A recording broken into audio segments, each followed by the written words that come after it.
कुछ नहीं देखा ताकि वो अपने पिता की बची हुई किस्त को बचा सके। फिर उसने बड़े ही अनाड़ीपन से गर्म पानी से उन्हें साफ किया, लेकिन तभी बेटी ने धीरे से दरवाजा खटखटाया और बड़े प्यार से पूछा कि वे दोनों क्या कर रहे हैं। हम गर्म पानी का पाइप ठीक कर रहे हैं। बेटी फिर भी जिद करते हुए दरवाजा पीटती रही और दादाजी से अपने साथ आइसक्रीम खाने की जिद करने लगी। उस पल कमरे का वो तनाव और शर्मिंदगी भरा माहौल अचानक से थोड़ा अजीब पर प्यारा बन गया। बाप बेटे ने एक दूसरे को देखा और अपनी हंसी नहीं रोक पाए। कोर्ट की सुनवाई में बस एक हफ्ता बचा था और हैंक हर दिन अपना पूरा समय डैड के हक में सबूत जुटाने में लगा रहा था। उसे लगा था कि उसने अपनी पूरी तैयारी कर ली है, पर कोर्ट वाले दिन वो किसी नए और नौसिखिए वकील की तरह इतना घबरा गया कि उसे उल्टी हो गई। अपने करियर में पहली बार उसे कोई केस हारने से इतना डर लग रहा था। सुनवाई शुरू होने के बाद सामने वाले वकील ने आते ही सीधा वार किया। उसने न सिर्फ डैड की गाड़ी पर मिले खून और मरने वाले के खून के मैच होने की रिपोर्ट पेश की, बल्कि मरने वाले की मां को भी गवाही के लिए बुला लिया। मां बेटे के उस प्यार भरे रिश्ते को रो रो कर बयां करते देख जूरी के ज्यादातर लोगों का दिल पिघल गया। लेकिन अच्छी बात यह थी कि हैंक भी कोई आम वकील नहीं था। उसने तुरंत पलटवार करते हुए बताया कि मरने वाले के खून में अल्कोहल का लेवल बहुत ज्यादा था और इतने नशे की हालत में साइकिल चलाते हुए बहुत मुमकिन है कि वो खुद ही डैड की गाड़ी से टकरा गया हो। फिर हैंक ने अपना सबसे बड़ा सबूत पेश किया। उसने पता लगाया था कि मरने वाले की मां पिछले 20 सालों में अपने बेटे से मिलने सिर्फ 2 बार गई थी। ये बात उनके उस झूठे प्यार से बिल्कुल अलग थी जो वो कोर्ट में दिखा रही थी। अपना ये ड्रामा फेल होता देख सामने वाले वकील ने इस बात पर जोर दिया कि मौके पर कोई ब्रेक के निशान नहीं मिले। वो डैड पर जानबूझकर मर्डर करने का इल्जाम लगाने की कोशिश कर रहा था। लेकिन इस खतरनाक चाल का सामना हैंक ने बस एक फोटो से कर दिया। फोटो में दिखने वाले वो कछुए उस छोटे से शहर की सड़कों पर बहुत आम थे और उनसे टकराने का झटका किसी सीमेंट की दीवार से टकराने जितना ही तेज होता है। इसलिए वहाँ के लोग सड़क पर कछुए दिखने पर भी गाड़ी रोकने के बजाय सीधे उसके ऊपर से गाड़ी निकाल देते हैं। और उस रात तेज बारिश की वजह से कुछ दिखाई भी नहीं दे रहा था, तो ब्रेक के निशान न मिलना मर्डर का सबूत नहीं माना जा सकता। इस तरह हैंक ने सिर्फ एक छोटी सी अनदेखी बात से डैड के हक में बाजी पलट दी, पर वो जानता था कि असली लड़ाई तो बस अभी शुरू हुई है। उधर डैड की तबीयत दिन ब दिन और बिगड़ती जा रही थी। बीमारी का दर्द अक्सर आधी रात को चुपचाप उभर आता और डैड को नींद से जगा देता, जिससे वो दर्द के मारे तड़पने लगते। कभी कभी तो वो किसी खोए हुए बच्चे की तरह फूट फूट कर रोने लगते। ऐसे वक्त में हैंक हमेशा चुपचाप डैड के पास बैठा रहता। बाप बेटे का वो रिश्ता जो कभी आग और पानी जैसा था, रात के अंधेरे और इस बीमारी के दर्द ने धीरे धीरे उसे नरम कर दिया था। एक रात डैड के पास बैठे हुए दोनों उस वकील के बारे में बात करने लगे जिसकी वे सबसे ज्यादा इज्जत करते थे। हैंक ने कहा कि वो अपने पुराने बॉस को सबसे ज्यादा मानता है क्योंकि वो इंसान आज तक कोई केस नहीं हारा। वही डैड ने धीरे धीरे अपनी पढ़ाई के बाद लड़े गए अपने सबसे पहले केस का किस्सा सुनाया। उस वक्त एक आवारा आदमी ने एक किसान को मार डाला था और उसकी पत्नी का रेप किया था। कोई भी वकील ऐसे नफरत के लायक क्रिमिनल का केस नहीं लड़ना चाहता था, इसलिए कोर्ट ने आखिर में वो केस हेनरी नाम के एक वकील को सौंप दिया। हेनरी चाहता तो मना कर सकता था, लेकिन उसने लोगों की गालियां सुनकर भी उस आदमी का केस लड़ने का फैसला किया क्योंकि उसे पक्का यकीन था कि कानून सबके लिए बराबर है। भले ही आखिर में उस आवारा आदमी को मौत की सजा मिली, लेकिन हेनरी की सच्चाई और हिम्मत डैड के दिल में हमेशा के लिए बस गई। ये सुनकर हैंक को एक जोर का झटका लगा क्योंकि हेनरी वही नाम था जो डैड ने उसे बचपन में दिया था। बस बाद में जब उन दोनों की लड़ाई हुई तो उसने अपना नाम बदलकर हैंक रख लिया। कुछ दिनों बाद सामने वाले वकील को एक और बड़ी बात पता चल गई। उन्हें पता चला कि डैड सुपरमार्केट से निकलने के 5 मिनट के अंदर ही वापस लौट आए थे। हैंक अभी कुछ सोचकर पलटवार कर ही पाता कि सामने वाले वकील ने सबको ऑफिस से बाहर निकाल दिया और डैड के लिए 10 साल की जेल का सेटलमेंट ऑफर पेश किया। हैंक को राजी न होते देख उसने तुरंत धमकी दी कि दरअसल उन दोनों की बहुत पुरानी दुश्मनी थी। बरसों पहले हैंक ने एक बैंक से 4 करोड़ लूटने वाले का केस लड़ा था और उसे बेदाग बचा लिया था। और उसके सामने खड़ा वो आदमी उस केस का सरकारी वकील था। वो बहुत पहले से ही हैंक के क्रिमिनल्स को बचाने के और कानून का मजाक उड़ाने वाले घमंड से नफरत करता था। पहली बार हैंक की आंखों में डर साफ दिख रहा था। जब वो इस मुसीबत से निकलने का कोई रास्ता सोच ही रहा था, तभी शहर में एक भयंकर तूफान आ गया। शुरुआत में पूरा परिवार जान बचाने के लिए बेसमेंट में छिप गया और माहौल काफी अच्छा हो गया। भाई ने बचपन का वीडियो चला दिया। टीवी पर डैड ने छोटे से हैंक को अपने गले से लगा रखा था। उस पल हैंक को गहराई से महसूस हुआ कि उससे कितना प्यार किया जाता था। लेकिन वीडियो में जल्द ही बड़े भाई के बेसबॉल खेलने का सीन आ गया। कभी बड़ा भाई स्कूल का स्टार खिलाड़ी हुआ करता था और डैड का गुरूर था, लेकिन किस्मत का खेल देखो, एक कार एक्सीडेंट में बड़े भाई का दाया हाथ हमेशा के लिए खराब हो गया और उसका खेल हमेशा के लिए छूट गया। और उस एक्सीडेंट का असली गुनहगार कोई और नहीं बल्कि अपनी जवानी के जोश में डैड की गाड़ी चुराकर रेस लगाने वाला हैंक ही था। उन दर्दनाक यादों ने अचानक डैड का गुस्सा भड़का दिया। उन्होंने गुस्से में वीसीआर को चकनाचूर कर दिया। अपने भाई को बुरी तरह डरा हुआ देखकर हैंक के अंदर भी सालों से दबा हुआ गुस्सा फूट पड़ा। उसने सबके सामने डैड के गुरूर और जिद्दीपन को खूब कोसा। इसके बाद बाप बेटे में बहुत भयंकर बहस शुरू हो गई। गुस्से में आकर डैड ने हैंक के गाल पर एक जोरदार थप्पड़ जड़ दिया और बिना पीछे मुड़े बेसमेंट से बाहर चले गए। हैंक भी उनके पीछे पीछे गया और उनसे पूछने लगा कि उन्होंने उसे बाल सुधार गृह क्यों भेजा था और क्यों वो कभी उसकी किसी भी ग्रेजुएशन सेरेमनी में नहीं आया। डैड का जवाब निराशा से भरा था। उन्होंने कहा कि वो बचपन से ही स्कूल से भागता था, रोज झगड़े करता था और हर बुरे काम में शामिल था। यहाँ तक कि पड़ोसी भी उसकी हरकतों से तंग आकर घर छोड़कर चले गए थे। लेकिन हैंक कभी ये नहीं समझ पाया कि डैड उन क्रिमिनल्स के साथ हमेशा इतना नरम बर्ताव क्यों करते थे। यहाँ तक कि जेल से छूटने के बाद वो उन्हें खास तौर पर कोर्ट में बुलाकर उनके सुधरने पर उनके लिए तालियां बजाते थे। लेकिन अपने ही बेटे के साथ वो इतने सख्त क्यों थे? क्या मैं तुम्हारे साथ बहुत बुरा था? हाँ, तुमने हेनरी को कैसे संभाला और तुमने मुझे एक बच्चों की जेल में डाल दिया।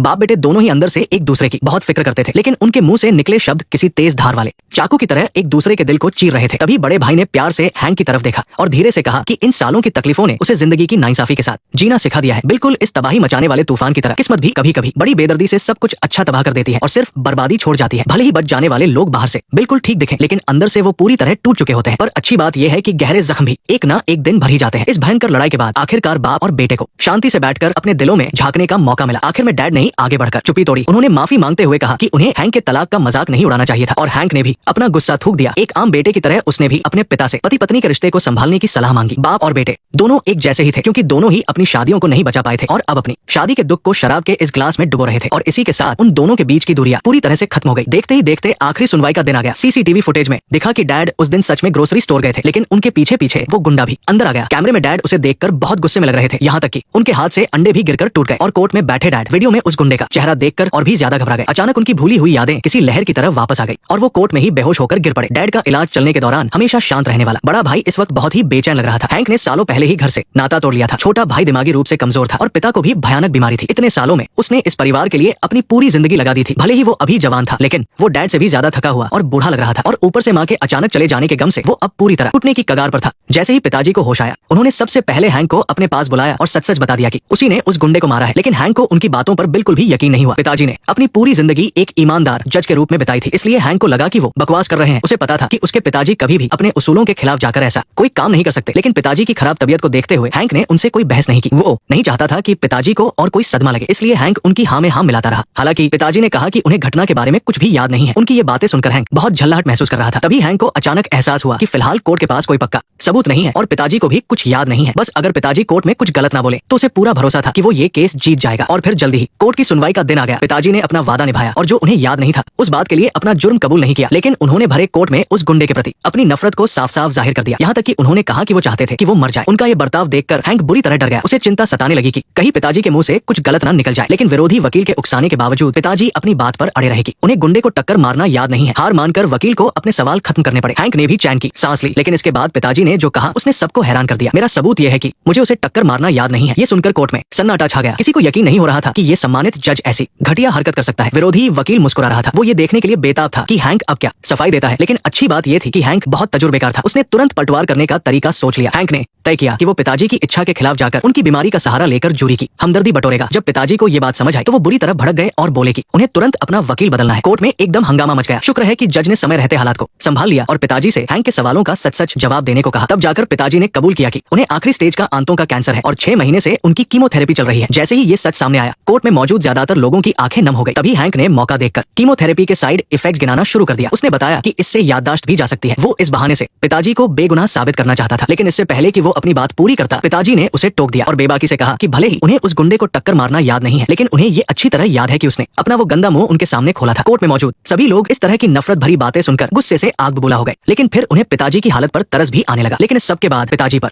लगे आरोप और भी पक्के हो गए। हालांकि हैंक को अब भी यकीन नहीं था, क्योंकि पिताजी ने अपनी जिंदगी में कई मर्डर केस, हमले के मामलों और दीवानी विवादों की सुनवाई की थी। एक गुंडे की बेइज्जती तो छोड़ो, यहाँ तक कि उन्हें जान से मारने की धमकियां भी मिलती थी, पर वो कभी अपनी जगह से नहीं डिगे। अगर सिर्फ एक बेइज्जती की वजह से उन्होंने किसी की जान लेने की सोची तो ये बात बिल्कुल बेतुकी थी। और पिताजी तो इस छोटे से शहर के सबसे सख्त जज माने जाते थे। फिर उन्होंने सिर्फ उस गुंडे के साथ ही इतनी नरमी क्यों बरती? असल में उसे ज्यादा सजा मिलनी चाहिए थी, लेकिन उसे बहुत कम सजा सुनाई गई। पिताजी ने एक गहरी सांस ली और आखिरकार इस सवाल का जवाब दे ही दिया। दरअसल पिताजी को हैंक में भी उसी गुंडे की झलक दिखाई देती थी, इसलिए ये पक्का करने के लिए कि हैंक उस गुंडे की तरह कोई गलत रास्ता ना चुन ले, पिताजी ने बहुत सख्त रवैया अपनाया। उन्होंने उनके बीच एक दीवार खड़ी कर दी। उन्होंने बागी बन चुके हैंक को सबसे दूर और सबसे खौफनाक बाल सुधार गृह में भेज दिया। पर उन्हें नहीं पता था कि इसका उल्टा असर होगा, जिसकी वजह से हैंक ने उनसे सारे रिश्ते तोड़ लिए। हैंक को अब जाकर समझ आया कि उसके पिताजी असल में उससे बहुत प्यार करते थे, लेकिन अपने बड़े भाई के अनुरोध को पूरा करने के लिए उसने अपने साथ सालों तक काम कर चुके एक बूढ़े कोर्ट गार्ड को पिताजी के सामने पेश किया। और जैसा सोचा था, पिताजी ने बहुत जोर डालने के बावजूद और काफी सोचने के बाद भी वो याद नहीं कर पाए कि उस गार्ड का नाम क्या था। इस तरह हैंक ने साबित कर दिया कि पिताजी की याददाश्त सच में जा रही है और उसने वहां मौजूद सभी लोगों की हमदर्दी भी जीत ली। लेकिन जब फैसला सुनाया गया तो हैंक के आंसू छलक पड़े। हालांकि जूरी ने माना कि पिताजी पर फर्स्ट डिग्री मर्डर का आरोप साबित नहीं होता, लेकिन उन्हें गैर इरादतन हत्या का दोषी पाया गया। शुक्र है कि जज ने जहां तक हो सके कम सजा दी और पिताजी को सिर्फ 4 साल की जेल की सजा सुनाई गई। लेकिन हैंक जानता था कि पिताजी की जैसी हालत है, चाहे सजा 40 साल की हो या 4 साल की, अगर वो एक बार अंदर गए तो शायद 4 महीने भी जिंदा नहीं रह पाएंगे और वो शायद फिर कभी एक दूसरे से नहीं मिल पाएंगे। पिताजी ने अपने बड़े बेटे को अलविदा कहा। बड़ा बेटा हमेशा से ही उनका गर्व था। भले ही वो कोई बेसबॉल स्टार नहीं बन पाया, लेकिन उसने इस परिवार को अपनी आधी जिंदगी संभाला था। इसके बाद उन्होंने अपने सबसे छोटे बेटे को बहुत प्यार से समझाया। उनका ये छोटा बेटा जो दिमागी तौर पर कमजोर था, उनकी आंखों का तारा था। वो अक्सर आधी रात को पछताते थे कि वो अपने छोटे बेटे को एक सामान्य जिंदगी नहीं दे पाए। अपने दोनों बेटों से बात करने के बाद पिताजी सीधे वहां से मुड़कर चले गए। उन्होंने एक बार भी नहीं सोचा कि उनका एक और मंझला बेटा भी है। सालों से साथ काम कर रहे गार्ड ने बहुत ही सावधानी से पिताजी को हथकड़ी पहनाई। इस पल हैंक अंदर से पूरी तरह टूट चुका था। वो केस हारने के लिए खुद को कोस रहा था। वो इतना बेबस महसूस कर रहा था कि उसका मन किया कि जो भी सामने दिखे उसे तोड़ फोड़ दे, पर चाहे कुछ भी हो, वो अपनी जिंदगी का सबसे अहम केस हार चुका था और ये उसके करियर में हारने वाला पहला केस भी था। जब सभी लोग कोर्ट के कमरे से बाहर चले गए तो ये पत्थर दिल और सख्त वकील आखिरकार अपना मुंह छिपाकर फूट फूट कर रोने लगा। दूसरी तरफ विरोधी वकील ने भले ही अतीत में हैंक द्वारा किए गए अपमान का बदला ले लिया था, लेकिन इस पल वो जरा भी खुश नहीं था। वो कुछ तसल्ली के शब्द कहना चाहता था, पर उसे समझ नहीं आ रहा था कि क्या कहे। 6 महीने बाद उसी विरोधी वकील ने खुद इंसानियत के नाते कोर्ट में एक अर्जी डाली ताकि पिताजी को जल्दी रिहा किया जा सके। हालांकि सिर्फ 6 महीने ही बीते थे, लेकिन पिताजी ऐसे लग रहे थे जैसे वो सदियों बूढ़े हो गए हों। हैंक ने मुश्किल से अपने आंसू रोके और पिताजी के साथ घर लौट आया। ना वही पुरानी थी और लोग भी वही, दोनों ही थे। ऐसा लग रहा था मानो वक्त पीछे लौटकर उनके बचपन में पहुंच गया हो। उस वक्त हैंक को हेनरी बुलाया जाता था, पर तब उसे इस नाम का मतलब नहीं पता था। हेनरी ने जानबूझकर नाव के अंदर एक टॉफी का पैकेट रख दिया। जब पिताजी की नजर उस पर पड़ी तो उन्हें तुरंत दशकों पुरानी यादें ताजा हो गई। उस समय वो हमेशा अपनी जेब में कुछ टॉफियां छिपा कर रखते थे और फिर मजे लेते हुए हेनरी को चिढ़ाते थे ताकि वो उनसे टॉफी मांगे। जब वो नहीं देते तो छोटा हेनरी खुद ही पिताजी की जेब टटोलने लगता था। वक्त ने उनके बीच की यादों को धुंधला नहीं किया था, बल्कि इन यादों को और भी गहरा और मीठा बना दिया था। दोनों ने अपने प्यार को दिल की गहराई में कहीं छिपा कर रखा था, जैसे किसी सूखी जमीन को वसंत की पहली बारिश का इंतजार हो। और बाकी सभी लड़कों की तरह हेनरी भी उम्र भर अपने पिता से तारीफ सुनने के लिए तरसता रहा। और जब वो तारीफ मिली भी तो बहुत देर से, इतनी देर से कि हेनरी ने अब उसकी उम्मीद भी छोड़ दी थी। लेकिन जब पिताजी के मुंह से अचानक वो बात निकली तो हेनरी के मन का सारा बोझ उतर गया। जैसा उसने सोचा था वैसा कोई जज्बाती तूफान नहीं आया, बस अपने पिता को खोने का गहरा डर था। उन्होंने बचपन की तरह ही $5 की शर्त लगाई कि देखते हैं कौन पहले मछली पकड़ता है। जैसे ही हेनरी ने मुड़कर अपनी कांटा फेंका, उसे तुरंत टॉफी के कागज के गिरने की आवाज सुनाई दी। ये शर्त भी बिल्कुल बचपन के उन दिनों जैसी थी, जिसका कभी कोई नतीजा नहीं निकलता था। पहले हेनरी कई बार जिद करता था, नखरे दिखाता था और अपनी हार नहीं मानता था, लेकिन इस बार पिताजी ने ही खेल को बीच में छोड़ दिया। अंतिम संस्कार वाले दिन कोर्ट ने सम्मान में अपना झंडा आधा झुका दिया, उस न्यायप्रिय और सख्त जज को श्रद्धांजलि देने के लिए। बाद में हेनरी उसी कोर्ट में गया जहां उसके पिताजी ने अपनी पूरी जिंदगी काम किया था। पिताजी की उस खाली कुर्सी को देखकर हेनरी को आखिरकार समझ में आ गया कि कानून समाज में इंसाफ बनाए रखने की आखिरी उम्मीद है, और यही पिताजी की जिंदगी भर की कमाई और उसूल था। और पिताजी हमेशा से यही चाहते थे कि हेनरी भी वही इंसाफ का रखवाला बने। ये वो उम्मीद थी जो पिताजी कभी मुंह से नहीं बोल पाए, लेकिन इस पर हेनरी अच्छी तरह जान चुका था कि उसे भविष्य में कैसा वकील बनना है। लोग कहते हैं कि बाप बेटे का रिश्ता दुनिया में सबसे मुश्किल रिश्ता होता है। ये एक सख्त खोल वाली टॉफी की तरह होता है, जिसे चबाने के बाद ही असली मिठास का पता चलता है, लेकिन उसे चबाते समय अक्सर दांतों में दर्द भी होता है। हेनरी गुस्से में घर छोड़कर बहुत दूर चला गया था। इस बात को कई साल बीत गए थे। घर का वो पुराना कमरा कब का स्टोर रूम बन चुका था, लेकिन वहाँ कोने में रखी हेनरी की तस्वीर हमेशा सबसे ज्यादा साफ रहती थी। जब कोई नहीं होता था तो वो बूढ़े जज चुपके से और बहुत प्यार से उस तस्वीर को बार बार पोंछते थे। इस खामोश और छिपे हुए प्यार को हेनरी कभी नहीं समझ पाया। उसे बस इस बात की शिकायत थी कि पिताजी ने कभी प्यार नहीं दिखाया, लेकिन उसने कभी ये नहीं देखा कि जब वो दूर जाता था तो पिताजी जानबूझकर मुंह फेर लेते थे और अलविदा नहीं कहते थे। दरअसल वो उनकी बेरुखी नहीं थी, बल्कि उन्हें डर था कि उनकी नजरें बेटे के पछतावे को और ना बढ़ा दे। दोनों को ही अपना प्यार दिल में छिपा कर रखने की आदत थी और वो हमेशा सबसे तीखे शब्दों में बात करते थे। वो दोनों एक दूसरे की बहुत परवाह करते थे, फिर भी प्यार के 2 बोल बोलना उनके लिए बहुत मुश्किल था। हम अपने माता पिता के नक्शे दम पर चलकर बड़े होते हैं और धीरे धीरे आसमान की ऊंचाइयों को छूने लगते हैं, लेकिन वो वक्त के साथ साथ धीरे धीरे मिट्टी में मिल जाते हैं। किसी ने सच ही कहा है कि जब तक माता पिता जिंदा है तब तक हमारी जिंदगी का एक ठिकाना होता है, पर जब माता पिता चले जाते हैं तो जिंदगी का बस एक ही रास्ता बचता है, वो प्यार जो कभी कहा नहीं गया, वो उलझी हुई सी फिक्र। इन सबको वक्त रहते समझ लेना चाहिए। ऐसा ना हो कि जब वक्त हाथ से निकल जाए तब एहसास हो कि अभी तो बहुत